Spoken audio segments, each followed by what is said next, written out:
A non-Muslim lady reminds the Muslims about the importance of implementing the Sunnah while eating. SubhanAllah. She went to visit a Muslim family, was eating with the Muslims, and she did her research about how Muslims eat. And obviously, when we go back, how do Muslims eat? We eat according to the Sunnah of our beloved Prophet Sallallahu Alaihi Wasallam. So when they came with all the silverware and the forks and the knives and the spoons and what have you, she's like, "What is this? Why aren't you guys eating with your hands? Why aren't you eating with the three fingers like the Prophet Muhammad Sallallahu Alaihi Wasallam used to eat?" And the Muslims were shocked and they were shy. Here's a non-Muslim lady telling us about the Sunnah, and it's something that we don't act upon.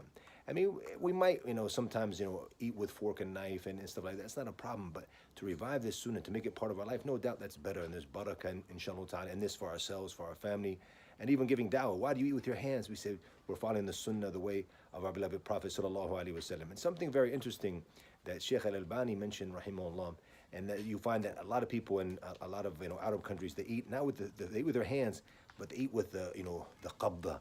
They smash it up. It's like this big ball. How do they fit it in their mouth? Allahu Akbar. I don't know.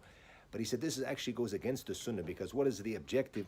The objective of the three fingers is for it to be small portions. Is one of the hikmas, the wisdoms behind eating with three fingers. He said in this case, if you're going to eat that big amount of food, he said it's actually closer to the Sunnah to eat with a spoon, honestly, because the amount with the spoon is going to be a small amount, and at the same time, you're going to be using your three fingers with the Sunnah. So he said you're actually closer in eating with the spoon to the Sunnah than the ones who eat with this big handful and make this big ball of food. So revive the Sunnah, inshallah, life. Eat with your hands.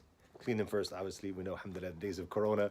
And eat with the Sunnah of the three fingers like the Prophet Sallallahu Alaihi Wasallam used to do. Barakallahu fikum.